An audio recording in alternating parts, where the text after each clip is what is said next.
¿Cómo está? Inicia el programa Es Noticia. En primer término, Es Noticia Venezuela. El gobierno condenó los nexos entre el opositor Juan Guaidó y paramilitares de Colombia. Sobre la base de las pruebas que fueron presentadas la víspera, la Fiscalía General abrió una investigación judicial. Mientras, en la ONU, la diplomacia de paz reitera la denuncia sobre la política de asfixia que mantiene Estados Unidos contra la nación suramericana. Tras el escándalo en torno a Guaidó, nos preguntamos por qué guardan silencio quienes legitimaron al autoproclamado presidente interino. ¿Qué efecto dejan en el imaginario social estas pruebas que vinculan a la extrema derecha venezolana con cabecillas paramilitares? Será objeto de análisis en breve. También en nuestro programa Es Noticia la Amazonía. Los incendios forestales en el pulmón del mundo cumplen casi 2 meses y no dan tregua. En Bolivia se reactivan y las condiciones climáticas no ayudan. En medio de este panorama, el país andino vive momentos de tensión debido a acciones violentas protagonizadas por sectores de la oposición en vísperas de elecciones generales que han sido pautadas para el 20 de octubre. ¿Cómo aprovecha la derecha el contexto para restarle seguidores al candidato del movimiento al socialismo? Lo vamos a ver. Y por último, es noticia Francia. Cientos de transportistas protagonizaron una gran jornada de protestas contra la reforma de pensiones impulsadas por Emmanuel Macron. La gran movilización en París ha sido la más grave de los últimos 12 años contra las políticas sociales del gobierno francés. El detonante de la huelga fue el anuncio del presidente de implementar un sistema de pensiones universal con el que empleados públicos podrían perder beneficios de jubilación. ¿En qué medida se perjudican? ¿No le basta al Ejecutivo con los reclamos de los chalecos amarillos? Lo vamos a analizar en minutos.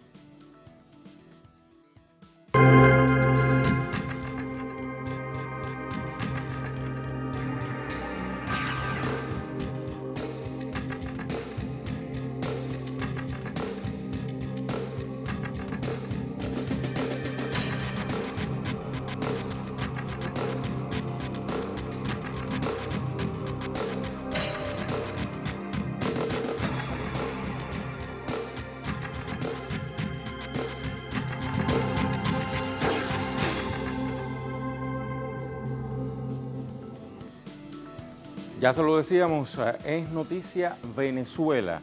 Por eso vamos a continuación a dialogar con nuestro invitado, que ya lo tenemos listísimo, para desentrañar un poco el contenido de este tema.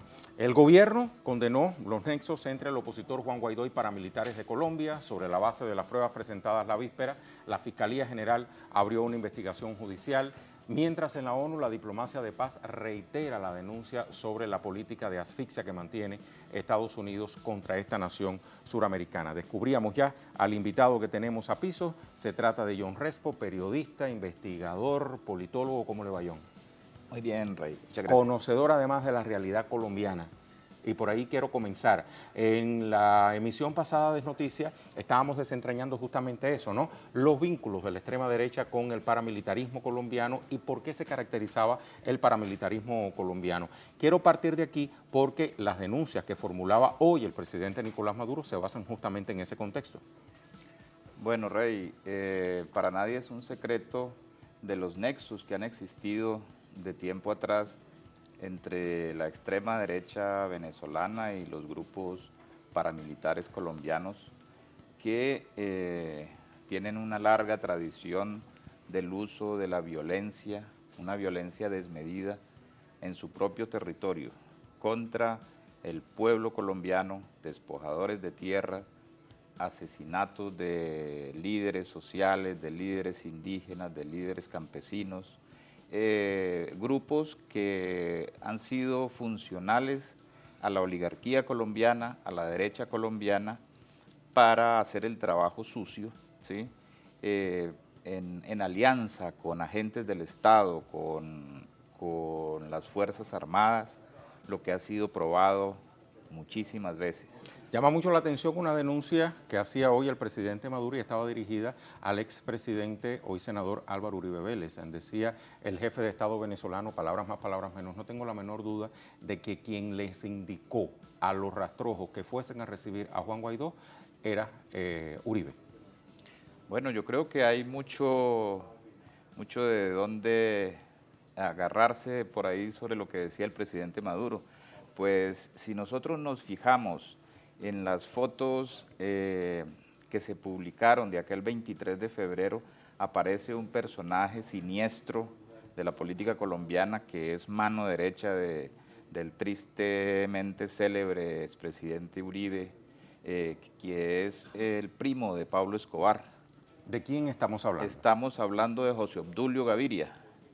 Estaba intentando camuflarse entre los asistentes al famoso concierto que era una mampara para el ataque. El presunto concierto humanitario. Sí, para entrar a Venezuela, la supuesta ayuda humanitaria que estaba, entre otras cosas, compuesta por elementos de guerra para el sabotaje y no se veía la ayuda humanitaria. La verdadera ayuda humanitaria. Sí, lo que evidentemente era parte de un plan para establecer una cabeza de playa en el Táchira y a partir de ahí agredir el resto de la nación.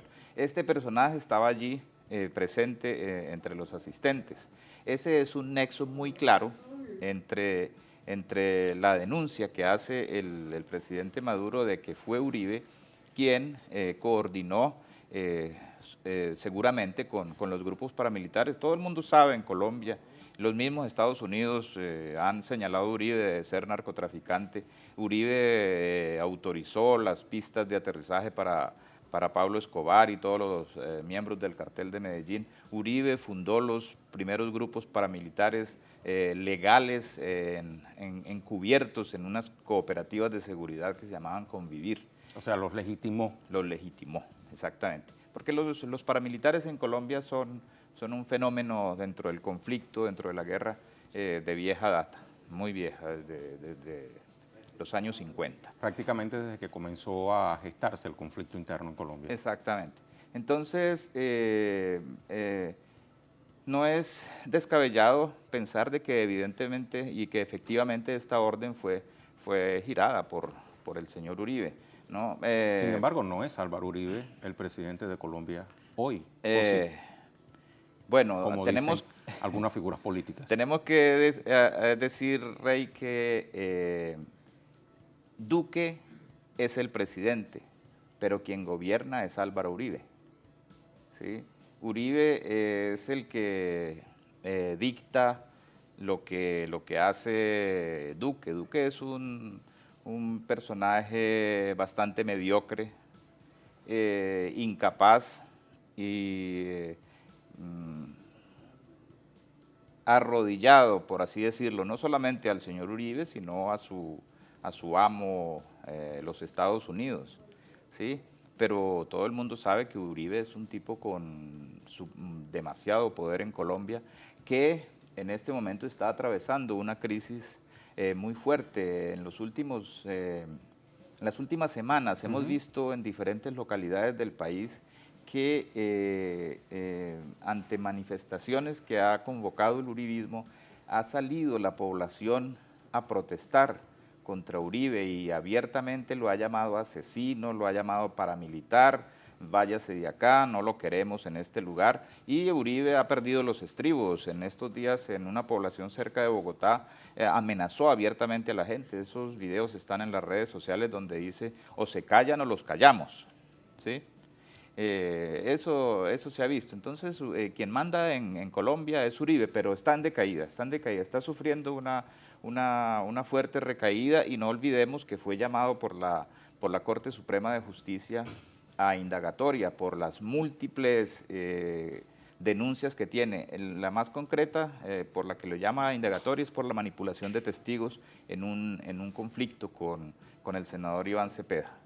Volviendo al tema, John, aquí tenemos la imagen del presidente Duque. El presidente Duque rompió el silencio aceptando que el gobierno colombiano efectivamente había protegido a Juan Guaidó el 23 de febrero pasado y lo había ayudado a entrar a ese territorio, pero utilizaba la palabra "lo protegimos". Sí, lo cual es una completa torpeza, porque tú ligas esa declaración del señor Duque con las denuncias que hace Wilfredo Cañizares de la Fundación Progresar, y donde muestra las fotos de Guaidó con los paramilitares. Entonces 1 más 1 es 2, lo protegimos a través de nuestros niños malos que hacen nuestro trabajo sucio. Los Cañizares denunciaba que estos personajes entraron a Guaidó, a territorio colombiano, pasando por esos puntos de la frontera, Puerto Santander, que es un lugar absolutamente controlado por los grupos paramilitares, ¿sí? Y ellos allí se lo entregan a efectivos de la seguridad colombiana. O sea que ese sería como otro elemento probatorio, cómo pasa ileso el autoproclamado presidente interino sin haber sido víctima del paramilitarismo colombiano. Efectivamente, lo que demuestra que son amigos. Ya. Vamos a ver un material que hemos elaborado relacionado con este tema y de cierta forma nos va a servir de base, John, para continuar indagando en estas líneas de investigación sobre la base de las cuales se plantea la pesquisa que ha emprendido el Estado venezolano. El presidente Nicolás Maduro reiteró la denuncia que hizo esta semana el primer vicepresidente del PSUV, Diosdado Cabello, basado en pruebas que revelan cómo el diputado opositor Juan Guaidó cruzó la frontera hacia Colombia con ayuda del grupo paramilitar Los Rastrojos el pasado 23 de febrero. Días antes, las autoridades venezolanas desmontaron la operación de falso positivo, con las que se pretendían vincular al gobierno bolivariano con grupos armados irregulares del vecino país. En Colombia es un escándalo de primer nivel en todos los medios, en los sectores políticos, en todos los sectores, un escandalazo, porque en Colombia saben que los rastrojos cortan a la gente, pican a la gente en pedazos, matan gente todos los días con motosierra. Y él aparece fotografiado con 4, no es con 1, ni 2 ni 3, con 4 de los más peligrosos criminales, asesinos, descuartizadores de gente y narcotraficantes de Cúcuta. En las últimas horas, el Estado venezolano mostró evidencias que dan por sentados los nexos de dirigentes de la extrema derecha en este país con estructuras paramilitares de Colombia. En consecuencia, se abrió una investigación judicial. Estas personas que aparecen con este sujeto aparecen como líderes de este grupo y se llaman Alberto Lobo Quintero alias Brother, quien era uno de los delincuentes más buscados de Colombia, y John Jairo Durán, alias Menor, segundo al mando de esta organización. El gobierno colombiano confiesa.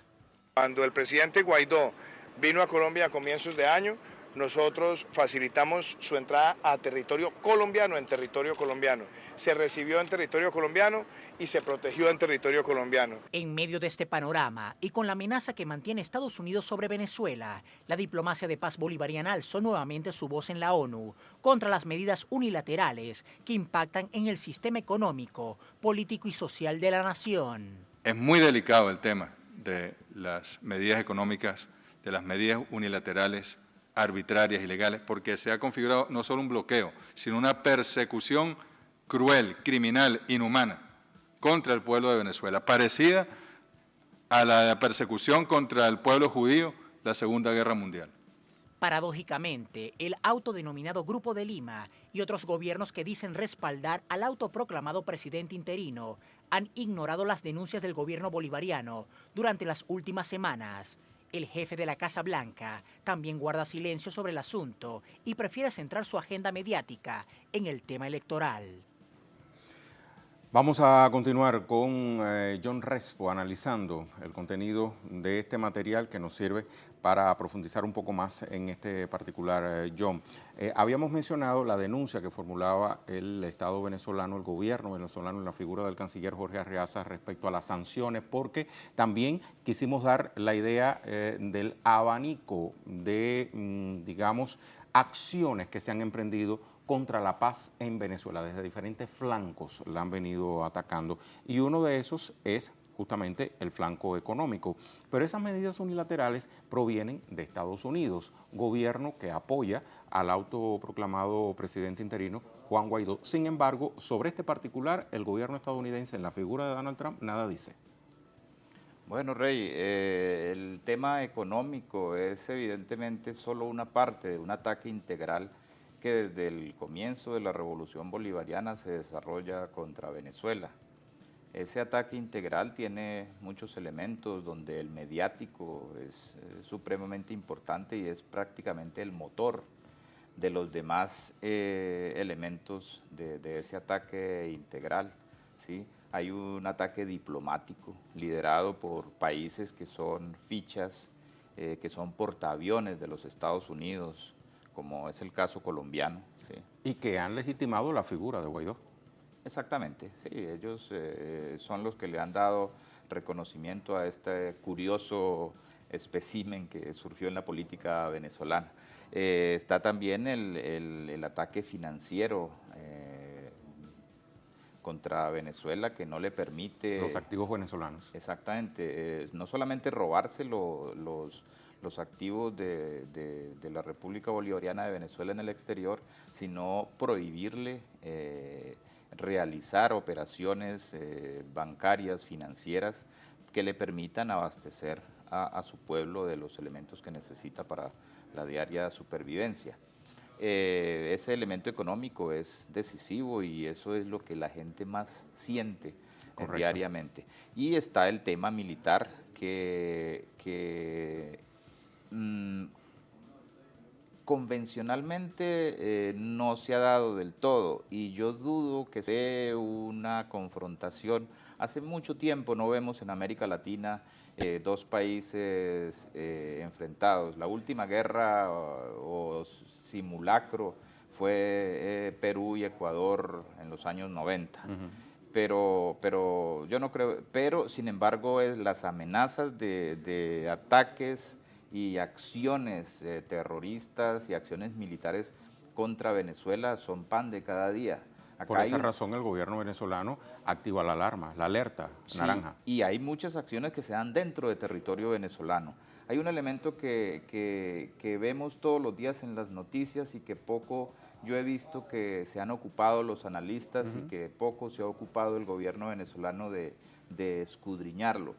Y es los frecuentes ataques a cuarteles militares, a estaciones de policía, a depósitos de armas, en acciones comando típicas de la guerra de guerrilla urbana, donde Colombia tiene mucha experiencia y los paramilitares son los más efectivos y los más eficaces para desarrollar este tipo de acciones, como si estuvieran en un proceso de acumulación de elementos materiales para acciones más avanzadas en el futuro. Los ataques a estaciones eléctricas, ¿sí? Los ataques a los sistemas de servicios públicos, configuran un esquema que tiene todas las características de una guerra no convencional. Se ha denunciado incluso por parte de las autoridades venezolanas que quienes han orquestado, quienes han llevado a la práctica, más que orquestarlo, porque se dice que se orquesta desde fuera de Venezuela, desde Colombia, desde Estados Unidos, pero quienes han llevado a la práctica y han controlado esa puesta en práctica de los actos que usted acaba de describir, está justamente la figura de Juan Guaidó. Le invito a usted y a la audiencia que nos acompaña a recordar de quién estamos hablando. No habían pasado ni 15 días de ser nombrado presidente de la Asamblea Nacional en desacato. ¡Ante Dios Todopoderoso! Y Juan Guaidó, desconocido político, se autoproclamó como jefe de Estado de Venezuela en una plaza de Caracas. ¡Juro! Suena ridículo si no fuera porque la Casa Blanca le da el soporte y aprobación. Llegó el momento de que Naciones Unidas reconozca a Juan Guaidó como presidente legítimo de Venezuela y acepte su representante en este espacio. Ni siquiera se destacaba dentro de las filas del opositor partido Voluntad Popular al cual pertenece, pero apenas se autoproclamó, pasó a dirigir un golpe de Estado fallido. También llevó adelante protestas contra el gobierno de Nicolás Maduro. Escándalos por robo de fondos, robo y ventas de armas. Además, impulsó el bloqueo total de Estados Unidos a Venezuela. Básicamente, una forma de resumir esto a un negocio, por ejemplo, es: ¿quieres hacer negocios con Venezuela o quieres hacer negocios con los Estados Unidos? De 17 minerales en el mundo, 15 están en Venezuela y eso es lo que ellos están persiguiendo, que tenemos oro, tenemos petróleo y la riqueza que dentro de 50 años ellos no la van a tener es el agua. Lo que se ha planteado como nuevas sanciones al país, yo no tengo ninguna duda que terminen afectando a las grandes mayorías, a las mayorías más pobres, ¿no? Con todo esto, explosionó una de las rondas de la mesa de diálogo que mantenía el gobierno con sectores de la oposición. Después de este golpe criminal, sucio, artero de Donald Trump, que es el amo, dueño de la oposición venezolana, así no. Anuncian a los noruegos que a esta jornada de diálogo no vamos a asistir y nos declaramos en protesta general en defensa del pueblo de Venezuela. ¡Así no! ¡Así no! ¿Y hasta cuándo hay que darle el beneficio a la duda a Guaidó? Yo quiero que me den una fecha. Y luego se hicieron evidentes divisiones. Guaidó fue perdiendo la simpatía de quienes en algún momento lo apoyaron. El problema más grave, Patricia Poleo, que tiene Juan Guaidó es que la gente ya lo está considerando un dirigente inocuo. Parece que ya se acabó, por eso que te estoy diciendo que ya está bueno con el respetito. Pero el presidente designado es un personaje encaminado desde el año 2007. Utilizaban ONGs para financiarse.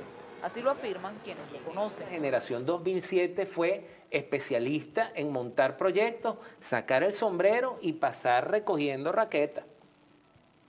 Entonces, en Venezuela se convirtió en un negocio muy rentable ser opositor. ¿Por qué? Porque, bueno, yo administro esta ONG me picha tanto a mí, pero hasta se pagaron posgrados en Harvard con lo que obtuvieron de la ONG. De esa generación es Juan Guaidó, formado junto con otros opositores con una misión: desestabilizar y derrocar al gobierno del comandante Hugo Chávez.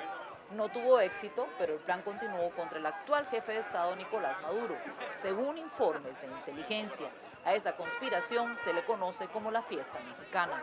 La que fue financiada además por sectores, por gente vinculada al mundo petrolero. En ese curso en particular se planificaron, estaba Daniel Ceballos ahí, estaba Gaby Arellano, estaba Juan Guaidó, estaba Freddy Guevara, estaba toda esta dirección juvenil, que además, bueno, además el temita frivolizante de que somos los jóvenes, somos la novedad frente a los viejos liderazgos. Chávez está viejo, Nicolás está viejo, o el chavismo está viejo y tiene que actualizarse, tiene que ser más cool y eficiente y tiene que ser más libre, y además el concepto de libertad que se maneja ahí. O sea, una frivolización de la política terrible.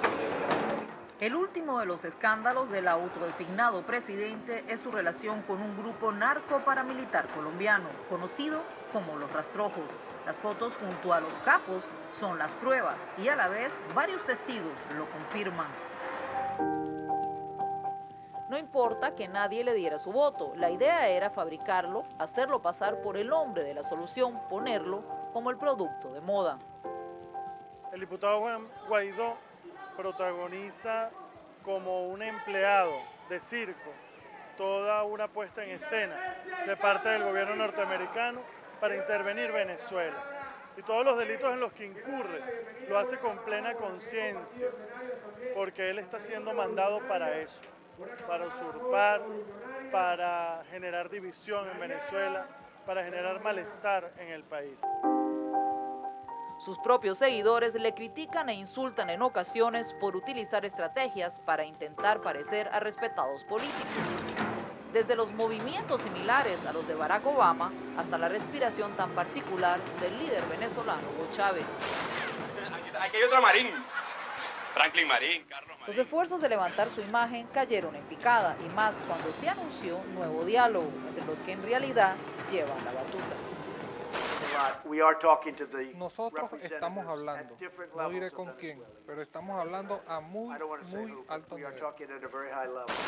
Confirmo que desde hace meses hay contactos de altos funcionarios del gobierno de Estados Unidos de Donald Trump y del gobierno bolivariano que yo presido, bajo mi autorización expresa.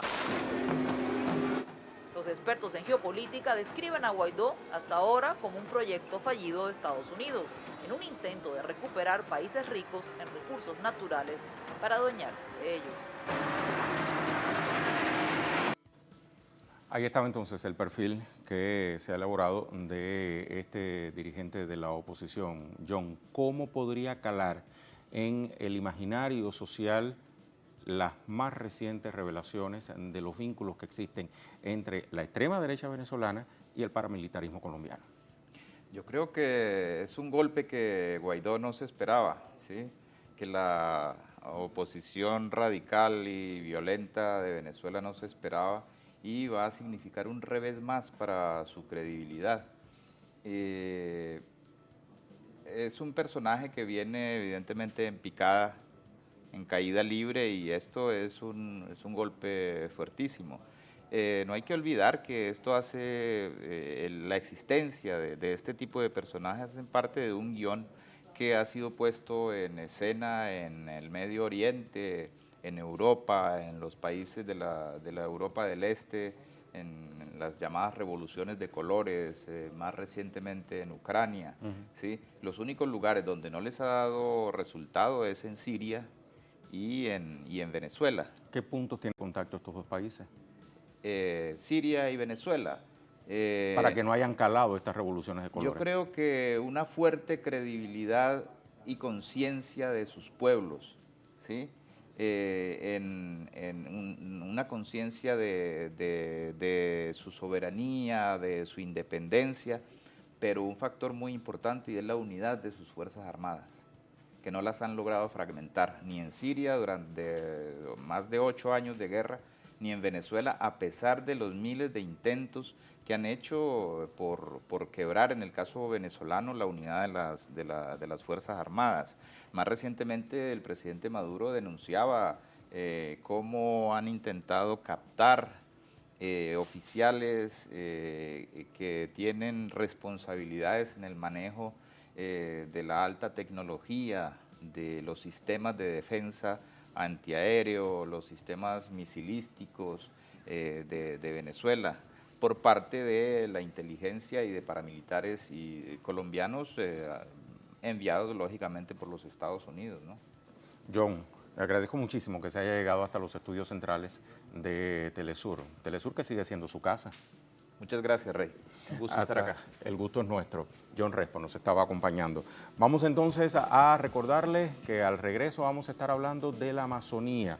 No cesan los focos de incendios, sobre todo en Bolivia. La derecha ha tomado esto como punta de lanza para arremeter contra la figura del presidente Evo Morales. Le cuento mucho más cuando estemos de vuelta.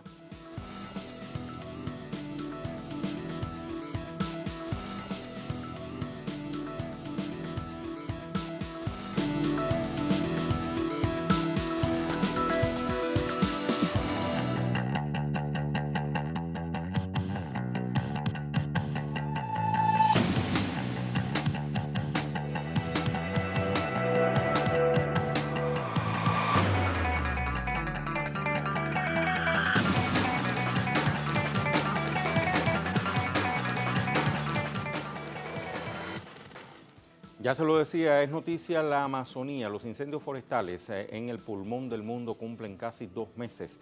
No dan tregua. En Bolivia, por ejemplo, se reactivan y las condiciones climáticas no ayudan. En medio de este panorama, el país andino vive momentos de tensión debido a acciones violentas protagonizadas por sectores de oposición en vísperas de las elecciones generales que han sido pautadas para el 20 de octubre.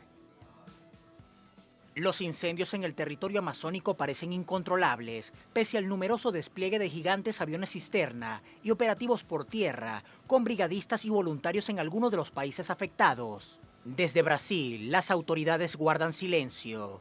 Tras la presión internacional, el presidente Jair Bolsonaro prohibió las quemas de tierras por 60 días. Sin embargo, estas continúan generándose y se prevé aumento de incendios en lo corrido de este mes.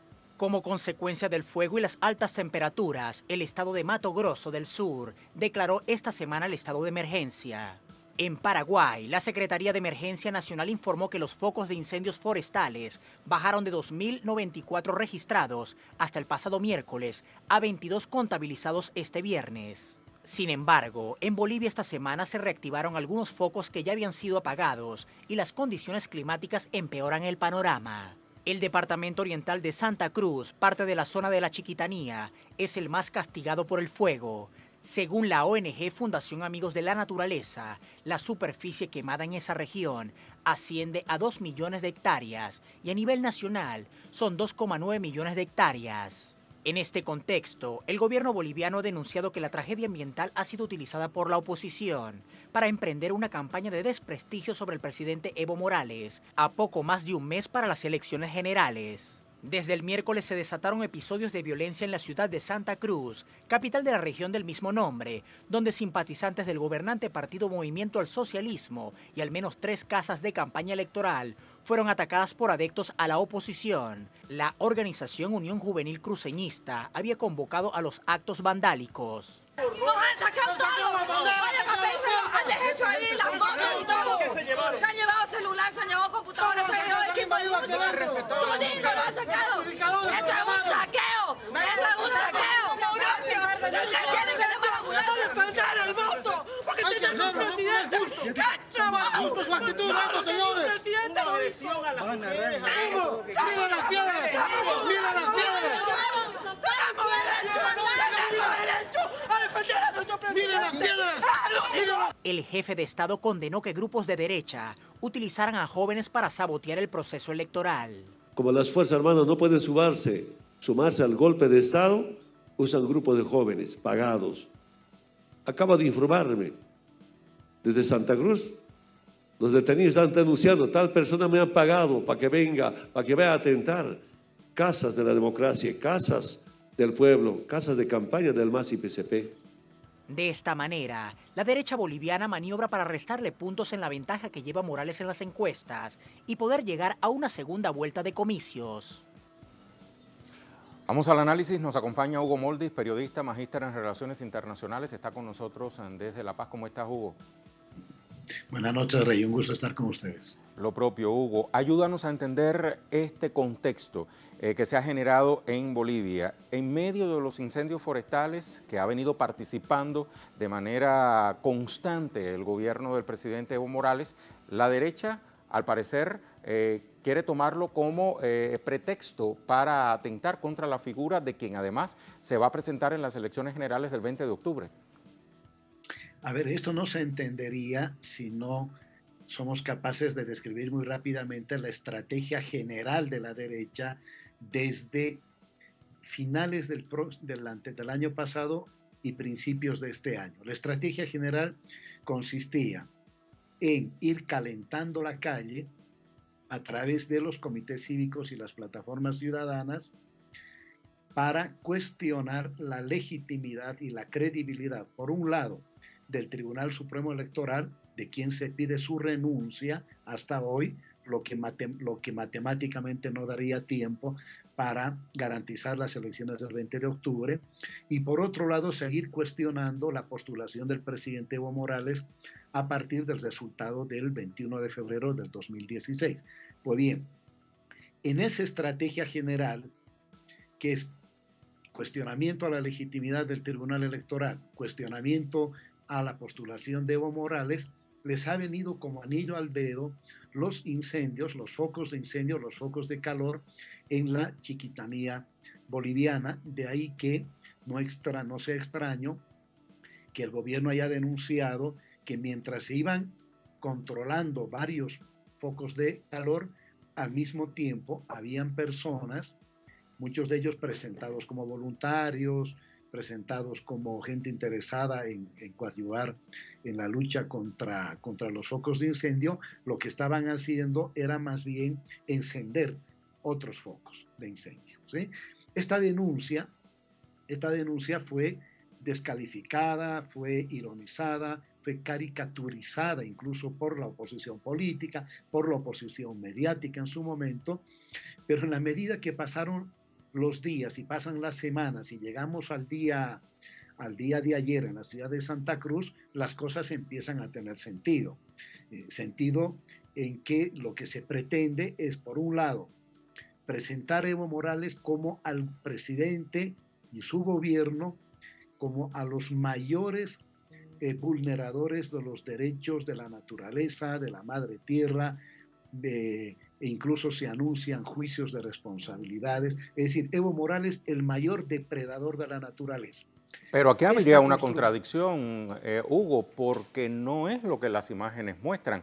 Por el contrario, las imágenes durante las semanas anteriores han venido mostrando al presidente Evo Morales al pie de las llamas, Totalmente. apagándolas, incluso exponiendo su vida prácticamente. Totalmente. Por eso esa matriz, sí, pero llego a la matriz que pretenden construir ellos bajo la figura del ecocidio, ¿no? No nos olvidemos que Evo Morales llega anunciando un nuevo paradigma, y entre ese paradigma la necesidad de que el ser humano tenga una forma distinta de relacionarse con la naturaleza. Entonces tienen que destruir esa imagen de Evo Morales como quisieron destruir su imagen. En parte lo lograron, por eso el resultado del 21 de febrero, a propósito de que no tenía la autoridad moral de seguir conduciendo Bolivia por una relación, por un hijo que todos sabemos fue incluso admitido que nunca existió, y fue admitido por la propia persona que lanzó la noticia, un ex director de inteligencia durante la época del neoliberalismo. La segunda matriz de opinión que pretenden construir es que en Bolivia no hay democracia, ¿sí? Entonces, Evo, depredador de la naturaleza, Evo autoritario, Evo dictador, Evo no democrático. Y sobre esas dos matrices es que se pretende generar un ambiente de violencia, de convulsión social para las elecciones del 20 de octubre. Los comités cívicos, sobre todo el de Santa Cruz, que es el que mayor fuerza tiene en el país, los otros la verdad que no tienen la musculatura como para llevar adelante una tarea de esta naturaleza, el de Santa Cruz y los otros comités cívicos del país han anunciado un paro indefinido desde el 10 de octubre hasta las elecciones. En síntesis, la oposición no quiere elecciones. La oposición está incendiando la democracia boliviana.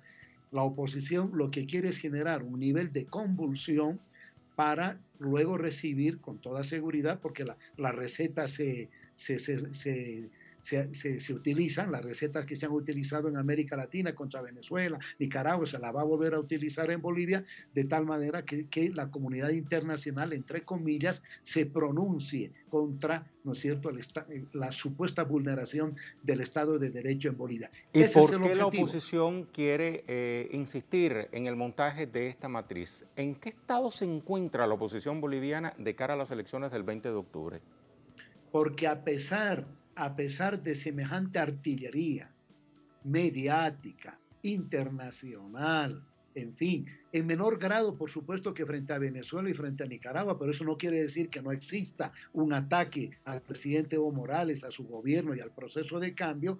La oposición, a pesar de eso, ve impotente que Evo Morales mantiene una ventaja frente al segundo, si no de 10 puntos, quizá muchísimo más. Por lo tanto, hay un Evo que camina por la senda victoriosa hacia su cuarto mandato, y entonces tienen que impedirlo.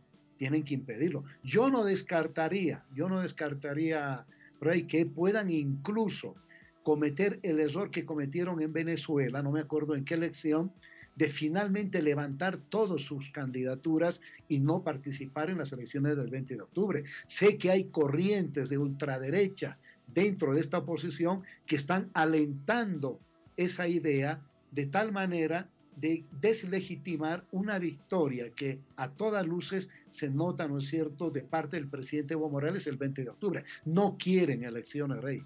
Mencionabas una fecha importante y, como lo decías, tristemente célebre, el 21 de febrero, cuando sobre la base de un montaje a la vida personal del presidente Evo, bueno, pues no se logró el cometido, ¿no?, de aquella ocasión. ¿Podría repetirse esa triste página en la historia electoral de Bolivia? Eso es lo que quieren. Yo creo que el gobierno ha denunciado que aquí hay un ataque a la democracia, hay un golpe a la democracia.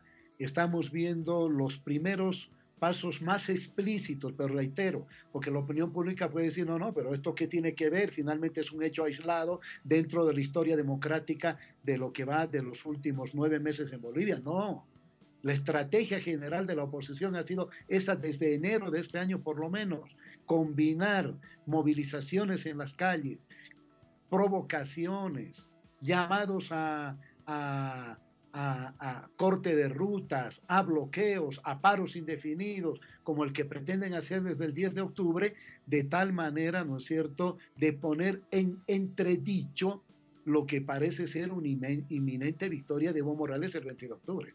¿Cuál es el llamado entonces? Y ahí Ajá. el tema de la Amazonía les viene como anillo al dedo, porque es un tema que sensibiliza. Todos estamos sensibilizados frente a ese tema, aunque sabemos que las causas estructurales del calentamiento global, del cambio climático, tienen que ver con una forma de producir la riqueza contra la que los gobiernos alternativos, progresistas y de izquierda en América Latina se han pronunciado varias veces.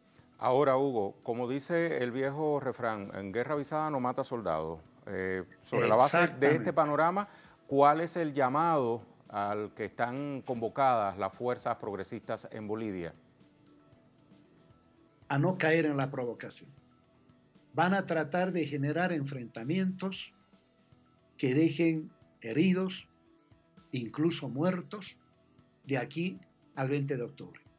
Y lo que tienen que hacer las fuerzas progresistas es, ¿no es cierto?, no caer en la provocación, seguir irradiando la fuerza movilizadora, organizadora de este proceso de cambio y dar la respuesta el día de la elección. La mejor manera de evitar una guerra, de las guerras de nuevo tipo, como tú sabes, Rey, en Bolivia, ¿no es cierto? La mejor manera de ganar esa guerra es evitándola. Y evitándola a partir de una participación protagónica, masiva de los bolivianos y las bolivianas el 20 de octubre. Hugo, como siempre, un placer dialogar contigo a través de la pantalla de Telesur. Gracias. Hasta muy pronto. Muchas gracias. Despedimos a Hugo Moldis, pero enlazamos a continuación con Freddy Morales, nuestro corresponsal en La Paz, para que nos actualice. En primer lugar, Freddy, ¿cómo estás? ¿Cuál es el estado de los incendios forestales? Y en segundo lugar, sobre los actos vandálicos, ¿qué se sabe en este momento? Hola Rey, saludos desde La Paz. El informe oficial de este viernes señala, según el general William Calimán, que es el comandante en jefe de las Fuerzas Armadas de Bolivia, que de 634 focos de calor o incendios que se registraban ayer jueves, hoy se redujeron a 521. Debemos indicar que al inicio de esta semana, Rey, los focos de incendio eran aproximadamente 4.000, de modo que hay una reducción importante en cuanto a este aspecto. También es bueno recordar que están trabajando en Bolivia en uno de los mayores operativos de que se tenga conciencia en la historia de este país en cuanto a desastres. Están trabajando los aviones, las aeronaves más grandes del mundo. Está el Boeing 747-400, el supertanker con capacidad de 70.000 litros de carga. Está el avión ruso Ilyushin con capacidad de 50.000 litros de carga. También está el helicóptero estadounidense Chinook con capacidad de 12.000 litros de carga. Y hay otras 20 aeronaves entre helicópteros, aviones y avionetas que están participando desde hace varias semanas ya en todo lo que es la sofocación de los incendios. Sin embargo, los incendios y las llamas son atizadas precisamente por agricultores, también por ganaderos y por personas particulares que con fines políticos, según ha demostrado la policía en el último tiempo, proceden a quemar el bosque para hacer una demostración de que el gobierno nacional está fallando o es ineficiente en el trabajo que se realiza. La última información oficial también, Rey, señala que ya son 15 millones de dólares los que el Estado Nacional está invirtiendo, está gastando en la sofocación de los incendios en el denominado bosque seco chiquitano, en la zona de la Chiquitanía de este país, en el departamento de Santa Cruz. Hay un total de 12 viviendas que resultaron quemadas hasta el momento y varias familias evacuadas. Son más de 500,000 las familias evacuadas. Y el problema, según han explicado las autoridades, es este que acabo de mencionar, que se termina con las llamas en un lugar, pero 2 o 3 días después vuelven a aparecer debido a estos 3 factores. Son los incendios provocados deliberadamente con fines políticos partidistas y los incendios provocados por agricultores y también por ganaderos. Freddy, muchísimas gracias por esta actualización. Vamos así a cerrar el tema de la Amazonía, específicamente quiero decir en el caso boliviano, y vamos entonces a marcar otra pausa en nuestro programa Es Noticia. ¿Qué es noticia al regreso de esa pausa? Bueno, pues Francia, protestas específicamente en el seno transportista, pararon durante esta jornada en la capital, París. Todo quedó paralizado, tanto metro como transporte superficial. ¿Qué generó esto? Aglomeración de las personas. Muchos dijeron, no, ¿qué va? No voy a trabajar hoy, me quedo en casa, no tengo cómo moverme. ¿Y esto cuál es la génesis de esta paralización? Bueno, pues la reforma de pensiones que tiene propuesta Emmanuel Macron. Le cuento más cuando estemos de vuelta, no se me vaya.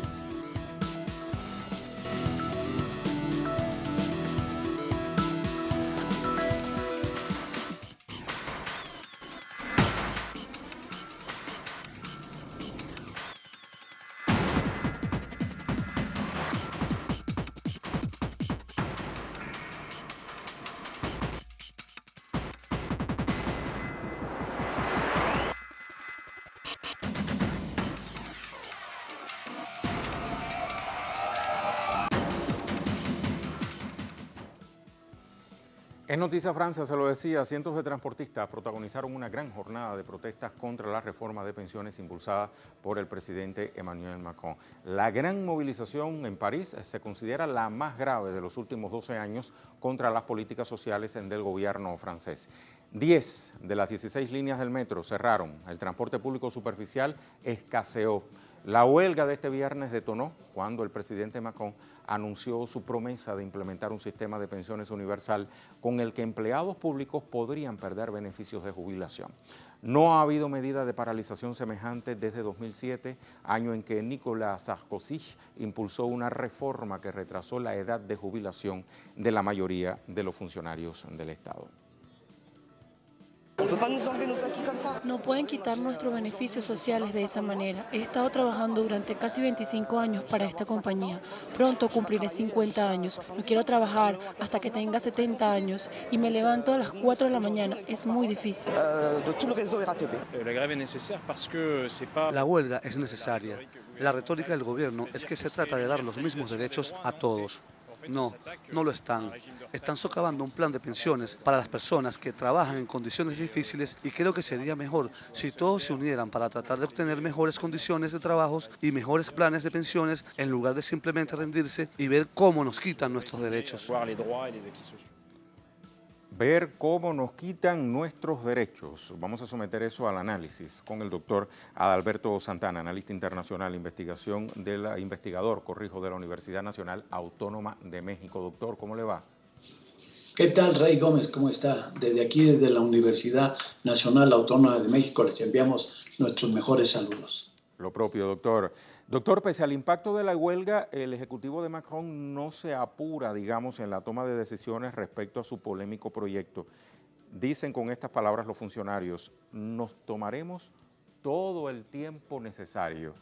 Es esta la reacción frente a esa gran paralización que protagonizaron los transportistas durante esta jornada. ¿Cuál es su lectura de este fenómeno?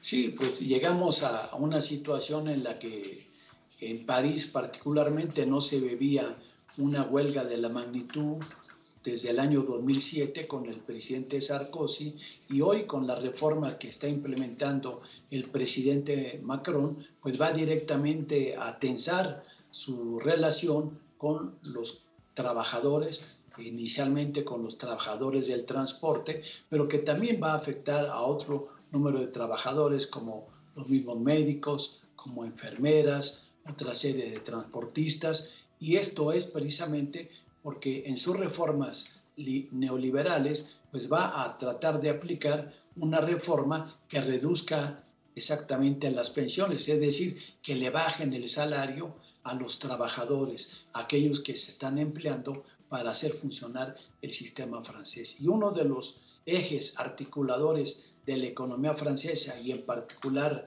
de París, pues son los medios de comunicación, el metro, el transporte público sobre tierra, ¿sí? De tal manera que eso es lo que el día de hoy o de ayer en Francia estuvimos viendo y constatando que hay una huelga general que no se había realizado desde hace largo tiempo y que va a tensar y está tensando las relaciones entre estos sectores de los trabajadores y el gobierno francés. Seguramente la próxima semana se va a incrementar este paro y vamos a ver la correspondencia que habrá con otros sectores sociales si se unen a esta demanda de no ver reducido sus pensiones de estos trabajadores, porque va a afectar al conjunto de los trabajadores y de las clases medias. Importantísimo eso que acaba de mencionar, doctor, porque si lo ilustramos desde el punto de vista de los transportistas, la audiencia pudiera decir, bueno, son solamente los transportistas los que están descontentos. Sin embargo, escuchábamos hace solo segundos la voz de otra empleada que decía, he estado trabajando durante casi 25 años para esta compañía. Pronto cumpliré 50 años, no quiero trabajar hasta que tenga 70 años. Me levanto a las 4 de la mañana y es muy difícil. Así es que hoy hablamos por todos los trabajadores de esta red. ¿En qué piensa el Ejecutivo de Emmanuel Macron a la hora de formular esta fantasmagórica reforma?